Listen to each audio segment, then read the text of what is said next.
पावन चरित्र है श्री भक्त गोपाल चरवाहे का। पहले ऐसा हुआ करता था कि सबकी गायें जैसे चराए तो सब लोग अन्न आदि जो है उसके घर भिजवा देते थे और गायें छोड़ देते थे। वो ग्वाला ही कहा जाता था। सैकड़ों लोगों की गाय चराता था और उसके घर में अन्न आदि जो आवश्यक सामग्री है भिजवा दी जाती थी। ना तो एक अक्षर वो पढ़ा लिखा था और ना कभी उसने भगवान का नाम या कोई चर्चा सुनी थी। उसके कोई परमार्थ से संबंध ही नहीं था। बस गाय चराते थे, जंगल में रहते थे, पत्नी भोजन पहुंचा देती थी और परिवार चलाने के लिए गांव के लोग दे देते थे अन्न, क्योंकि सबकी गाय चराते थे। ना तो उसको किसी धर्म का ज्ञान था, ना किसी साधना का ज्ञान था। एक दिन देखा जंगल से एक मंडली जा रही संतों के। ओ श्री राम जय राम जय जय राम, श्री राम जय राम, ऐसे कीर्तन। संत जन पहले मंडली बना के चलते थे तो नाम कीर्तन पद कीर्तन ऐसे। उसको बड़ा आनंद आया। उसको लगा कि इतने झूम झूम कर संत जन गा रहे हैं, किसी से बात नहीं की, पकड़ लिया। अब पूरा तो नहीं, बस उतना राम राम राम राम ऐसे करने लगा। देखो कई बार कहा है यदि आप बिना गुरु मंत्र के भी नाम जप करेंगे तो नाम जप आपको गुरु तक पहुंचा देगा, क्योंकि गुरु प्रदत्त नाम भगवत साक्षात्कार कराता है। 50 वर्ष की अवस्था लगभग हो गई थी। कभी कोई तीर्थ याटन, धर्म कार्य, शास्त्र स्वाध्याय, सत्संग कुछ नहीं। देखो कृपा, विश्वास। अब वो अलौकिक ढंग से नाम में मिठास लगने लगी उसको। तो जोर जोर से कभी कभी नाच पड़ता, चरवाहा है ना, गाता। तो और जो लोग थे उसका उपहास करते, अरे नरक में भी ठौर नहीं मिलेगी, जिंदगी में कुछ पुण्य नहीं किया। ये ऐसे लोग बहुत उपहास करने वाले। ऐसे करने से क्या मिलेगा, नाम से कुछ हो जाएगा। उसने कहा हमने तो कभी सोचा ही नहीं कि कुछ होगा, हम तो ऐसे ही गा रहे हैं। पर ये लोग उपहास कर रहे हैं, क्या गलत है क्या ऐसा गाना? जब तक दृढ़ ज्ञान नहीं होता तब तक माया फिसला सकती है। उसने कहा कि हम किसी लाभ के लिए, बैकुंठ जाने के लिए या कोई लाभ के लिए नहीं जपते, हमें तो अच्छा लगा, वो गा रहे थे संत जन तो हम गाने लगे। क्या सही में आप लोग समझते हैं कि ये गलत है? उनका तुम मूर्ख हो, तुम्हारी क्या समझ में आए? और उपहास करते उसका। उसके मन में एक बात आई, कोई ये प्रमाण दे दे मुझे कि ये जो मैं संतों के मुख से सुना नाम, ये परम सत्य है, ये परम सुखकारी है और इससे क्या वैकुंठ मिल जाएगा? कोई तो मिले मुझे। और जब किसी के हृदय में ऐसी आकांक्षा होती है तो वही मिल जाते हैं जो सबके हृदय की जानते हैं। एक दिन उसने देखा जब लोग दिल्ली की हंसी मजाक कर रहे थे, उसी समय एक लंगोटी पहने हुए, हाथ में कमंडल और दंड धारण किए हुए कोई वीतराग परमहंस दौड़ा, चरणों में गिर गया। महाराज महाराज, बस एक बात आप बता दीजिए, जो हम राम राम कह रहे हैं, ये लोग उपहास करते हैं, क्या इससे हमारा कल्याण हो जाएगा, वैकुंठ मिल जाएगा? तो उन्होंने कहा बेटा ये बहुत मंगल में भगवान का नाम है, पर हमें लगता है कि तुम्हें गुरुदेव की आवश्यकता है। यदि तुम गुरु कृपा पात्र बन जाओ तो इन उपहास करने वालों की बातें तुम्हारे मन में नहीं लगेंगी और निश्चित तुम्हें भगवत साक्षात्कार हो जाएगा। तुम्हें पैर पकड़ लिया और कहा महाराज आप ही गुरु बन जाओ ना हमारे, आप ही हमें मंत्र दे दो। तो उन्होंने कहा हम तो तीर्थ यात्रा में हैं, ऐसा हम नहीं कर सकते, पर यदि तुम भगवान से प्रार्थना करोगे तो तुम्हारे कल्याण के लिए सदगुरु प्राप्त हो जाएगा। इसलिए जैसे कोई पूछते किसको सदगुरु बनाऊं, तुम कहते किसी को नहीं, पहले भगवान को मानो, श्री हरि को, जगत गुरु श्री कृष्ण को, फिर उनसे प्रार्थना करो कि यदि आप आवश्यक समझते हो कि सदगुरु के रूप में आप आकर के हमारा कल्याण करेंगे तो मुझे पहुंचा दो या आप स्वयं आ जाओ। मैं नहीं खोज कर पाऊंगा, मेरी वो दृष्टि नहीं है कि मैं किसी महापुरुष को पहचान सकूं। मैं तुमसे सत्य कहता हूं, सदगुरु की जो शरण में हो गया तो उसके जीवन नौका की डांट सदगुरु अपने हाथ में ले लेते हैं। फिर उसको कोई भय, कोई उपहास, कोई लज्जा नहीं सताती। वो सुख पूर्वक इस दुखद अपार संसार समुद्र से पार हो जाता है। पर बेटा, तेरे ऊपर भगवान की बड़ी कृपा है, क्योंकि तू संतों को मानता है। तू मेरी बात पर विश्वास कर ले, अंदर से तू एकांत में रो, तुझे सदगुरु मिल जाएंगे। अब ऐसा कहकर वो अपने राह में चले तीर्थ यात्रा के लिए। अब वो खोजता, एकांत में बैठकर देखता। कभी कभी वो पेड़ पे चढ़ जाता कि कोई संत तो नहीं आ रहे हैं। अब उसके लिए वहां भोजन पहुंच जाता, पाता, गाय देखता और बस खोज करता कि सदगुरु आ जाए, सदगुरु आ जाए। बहुत समय व्यतीत हुआ, पर उसका विश्वास नहीं टूटा कि संत ने कहा था कि तुम भावना करो कि सदगुरु आ जाएंगे। भगवान सदगुरु बन करके आ गए। वही है सदगुरु। देखा सामने से बड़े तेजस्वी महात्मा बड़े तीव्र गति से आ रहे हैं। वो दौड़ा, गुरुदेव गुरुदेव, चरणों में लौट गया। चरणों में जे ही गिरा तो एक बिजली सी दौड़ी उसके हृदय में। अब बात बन गई, गुरु मिल गए। वो खड़े हो गए। देखते ही सात्विक भाव उत्पन्न हो रहा है, आंसू निकलने लगे। देखते ही मन में आया कि जो संत कह रहे थे सदगुरु मिल जाएंगे, यही हमारे सदगुरु हैं। हृदय में उत्साह, आतुर आवाज, प्रभु मुझे भवसागर से पार करने वाला गुरु मंत्र दे दो।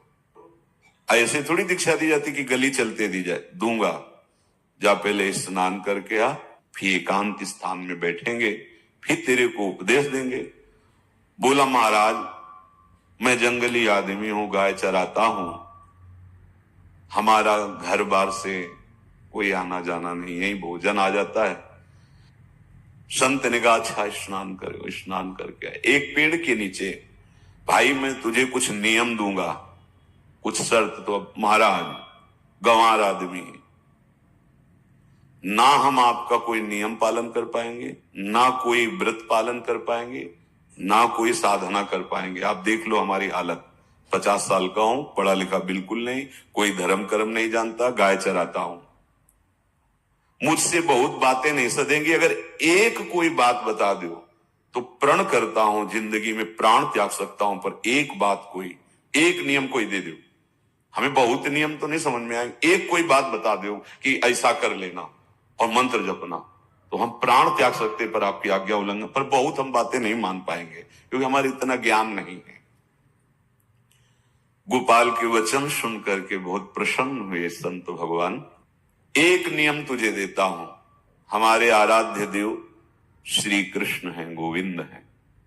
आज से तुम्हारे आराध्य देव गोविंद है, हाँ श्री कृष्ण है।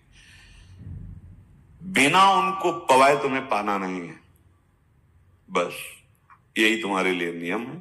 तुम्हारे पास जो आए, सूखी रोटी, दूध, छाछ, जो भी, बिना उनको पवाए पाना नहीं है।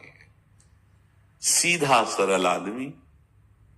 गुरुदेव प्राण चाहे चले जाएं, बिना उनको पवाए आज के बाद कभी जिह्वा पे कुछ नहीं जाएगा।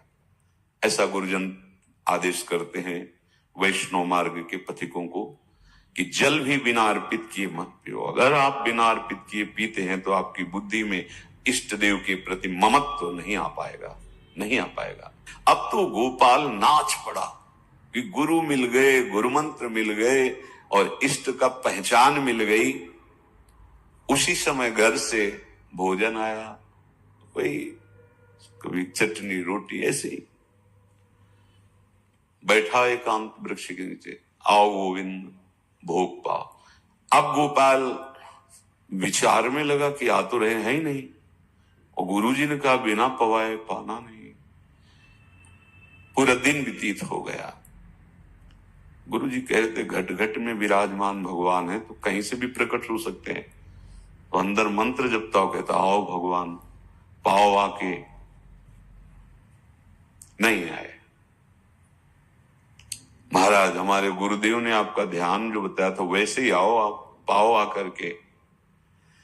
रात्रि हो गई, देखा पर वो नहीं आए तो भोजन उठाया, गाय को पवा दिया, तो बहुत सी गायें थी, भूखा रह गया।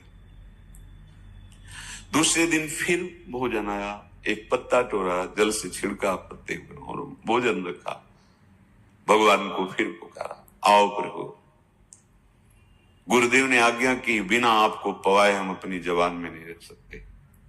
शाम हो गई, रात्रि हो गई, फिर गौ को दे दिया, नहीं पाया। अब एक तो 50 वर्ष की अवस्था और गौओं के पीछे दौड़ना और भोजन पाना नहीं, शरीर में सामर्थ्य धीरे धीरे कम होने लगी। तीसरा दिन, चौथा दिन, पांचवा दिन, छठा दिन, सातवां दिन, दीनानाथ प्राण चाहे निकल जाए, हम गुरु की आज्ञा नहीं तोड़ सकते। अगर आप नहीं आएंगे तो भूखों मर जाऊंगा। पर हम ये बात देखो, ये बात चरवाहा है, कोई साधना पूर्व की नहीं। गौ सेवा के प्रताप से उससे संतों में प्रीति हो गई, नाम की कृपा से गुरु, गुरु की कृपा से नामी की प्राप्ति की चाह। ऐसे कई दिन व्यतीत होते गए, अस्थि मात्र होए रहे शरीरा।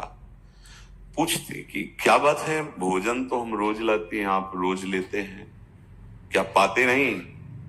आपका विषय नहीं। शिक्षा मिलती है यहां, अपने गुरु उपदिष्ट साधन को किसी से बताना नहीं चाहिए।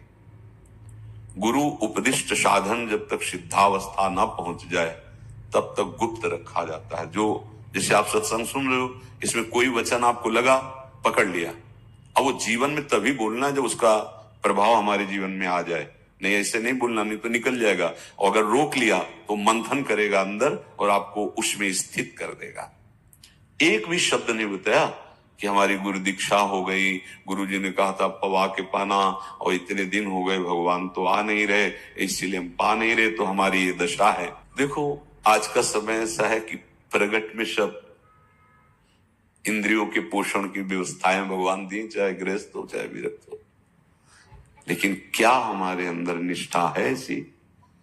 सबरी जी जब उनके गुरुदेव पधारने लगे तो चरणों में रो के गिरी कि प्रभु इस पूरे विश्व में मुझ अधम को सिर्फ आप ही प्यार करने वाले, आप ही ने दुलार करके मुझे रखा, नहीं सब जगह ठोकर मिलती, कोई भी संत महात्मा हमारी तरफ देखना नहीं चाहते, और प्रभु आप जा रहे हो, आप कैसे जीवन जानते हो? क्या कहा, हम तो भजन के प्रभाव से भगवान के धाम जा रहे हैं।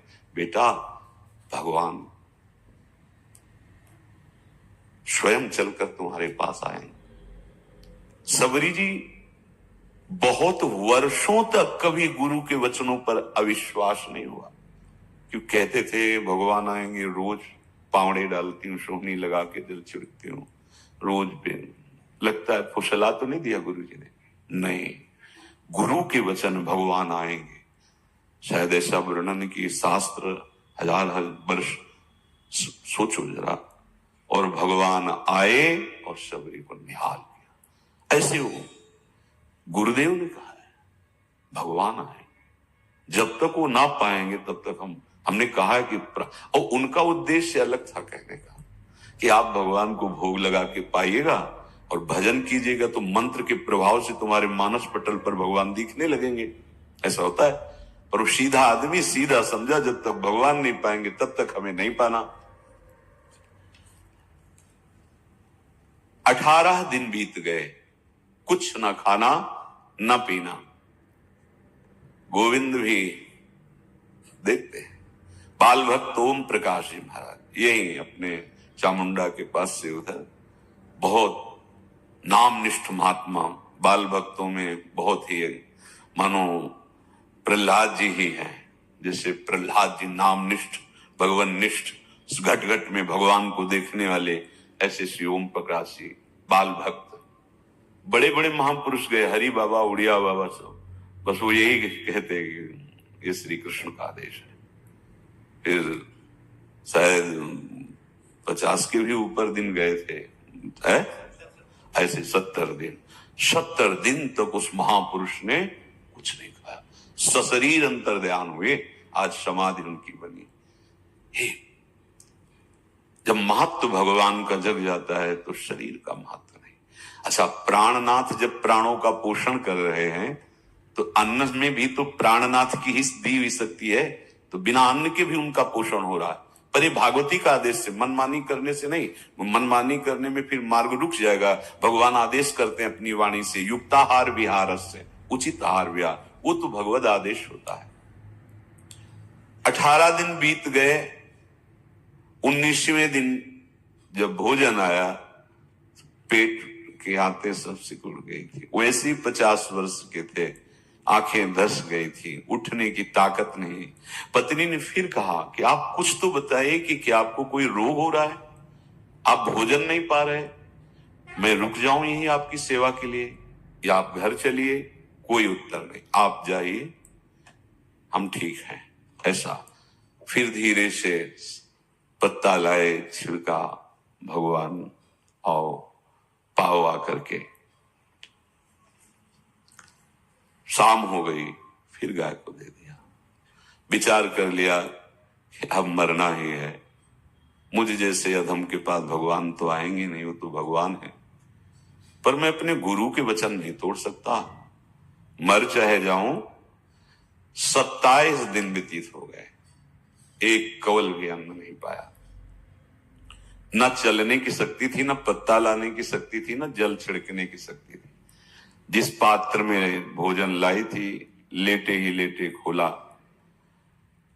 और कहा, प्रभु मुझे पता है आप इस शरीर से नहीं मिलोगे, और आप जान लो मैं अपने गुरु की आज्ञा का उल्लंघन नहीं करूं।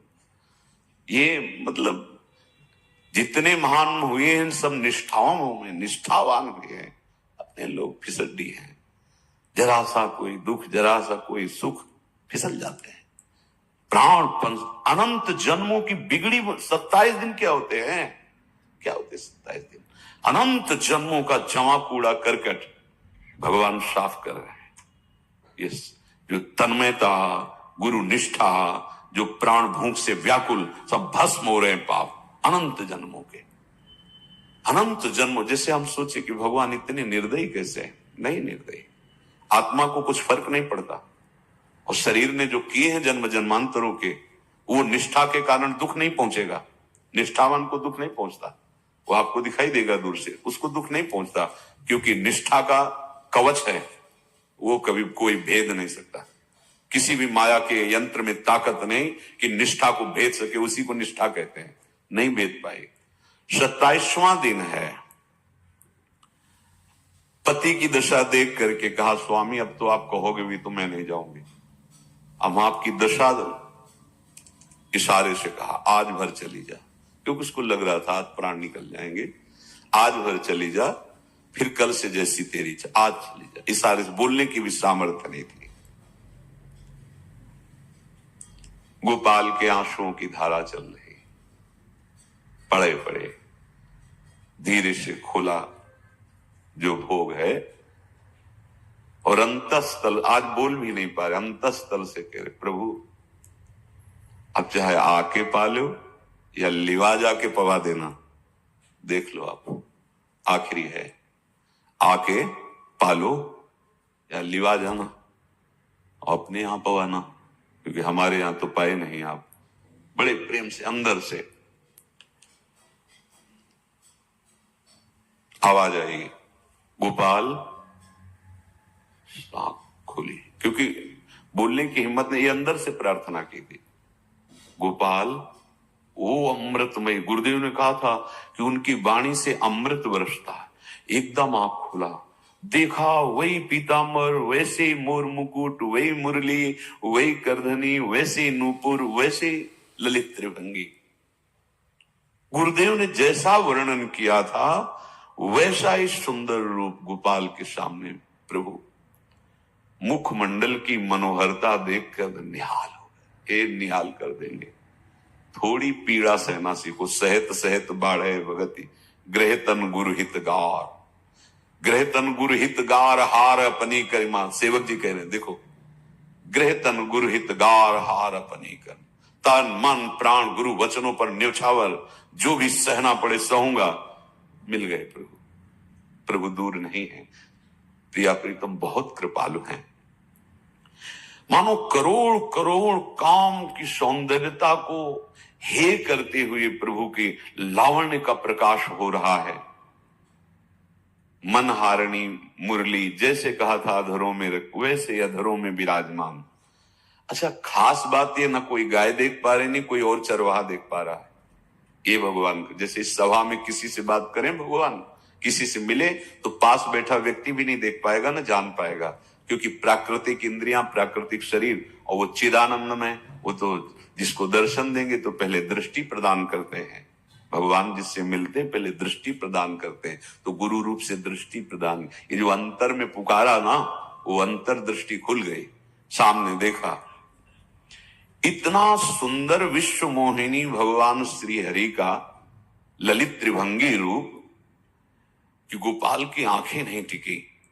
इतना सुंदर रूप, आंखें भगवान के तेज के आगे बंद हो गई। जब भी बंद हुई तो देखा मानस पटल पर वैसे ही ललित त्रिभंगी। फिर खोला, देखा सामने भगवान मुस्कुराए, सामर्थ्य प्रदान की। देखो अर्जुन के साथ ही तो खेलते हैं भगवान सखा भाव से, लथाक रहे हैं, लेकिन भगवान का विराट स्वरूप देखने की सामर्थ्य अर्जुन में थी क्या? दिव्य दृष्टि प्रदान की। फिर भी कांप रहे थे अर्जुन जी भगवान की दिव्य दृष्टि संपन्न नेत्रों से उस विराट महिमा को देखकर कांप रहे थे अर्जुन। ये तो माधुर्य रूप प्रभु का है। उसने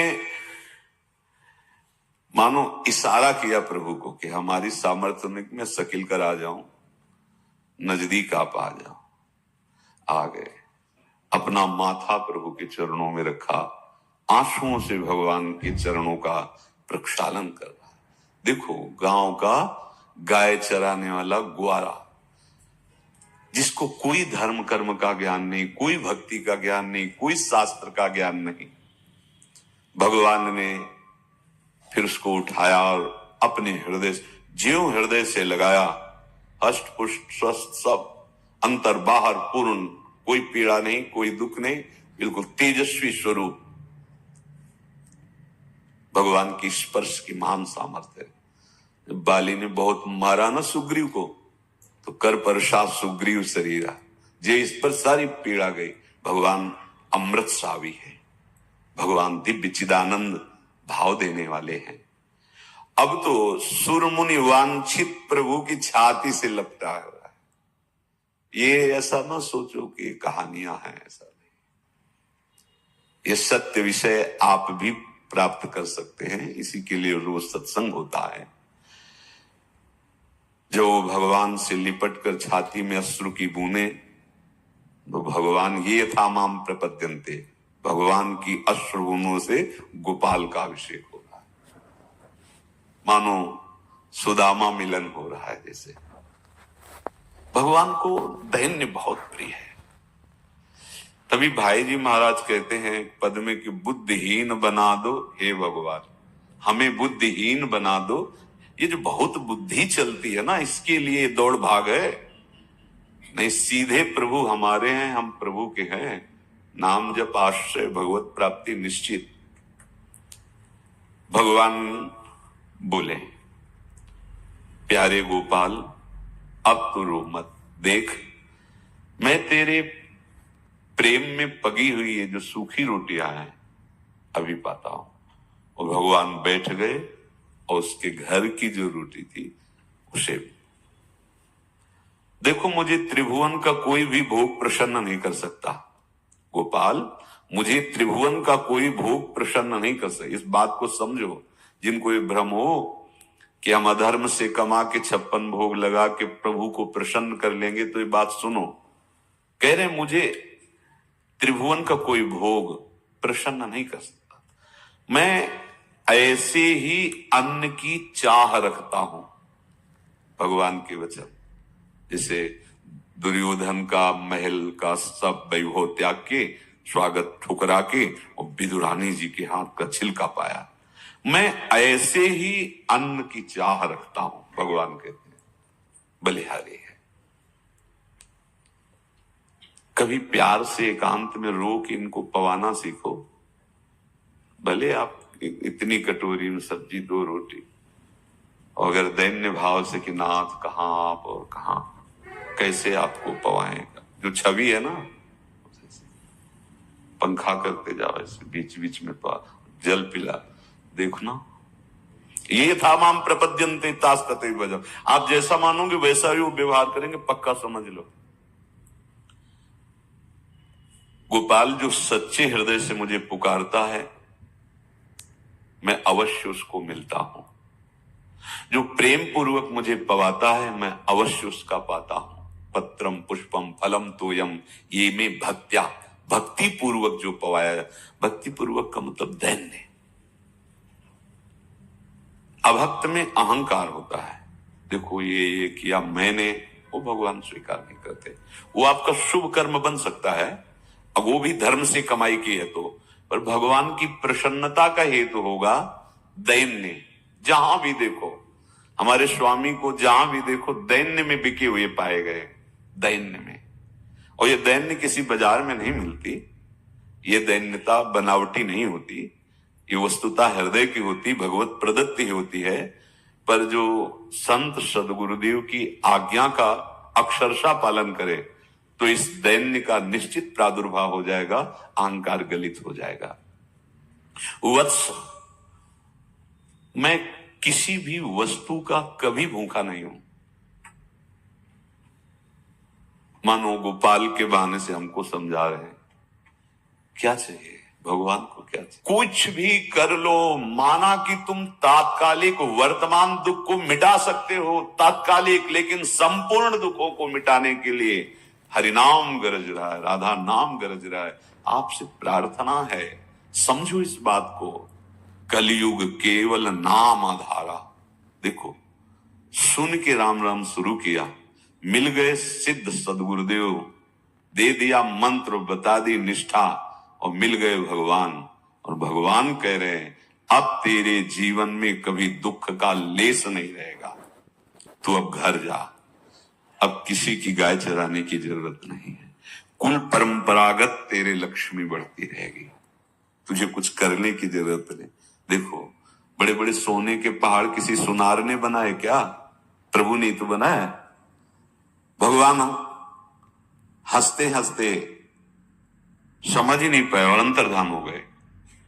अभी गोपाल कुछ अपने मन भर के देख नहीं पाया था, कह नहीं पाया था, भगवान अंतर्धान हो गए।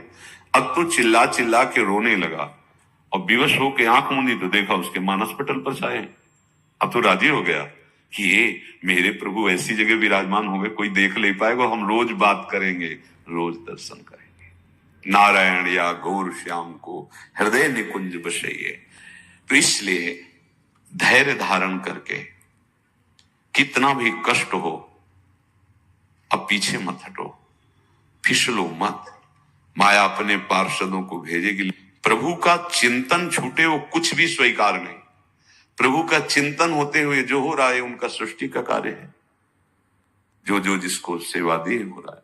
हमारा प्रभु का आश्रय अगर बदला किसी व्यक्ति का आश्रय या किसी अन्य का आश्रय, बहुत घाटा हो जाएगा। अपने इस मन को देखते रहिए कि प्रभु को प्रथम नंबर में रखता है या द्वितीय नंबर में। हमें तो लगता है ये हो सकता है चौथे पांचवें नंबर पे रखता हो।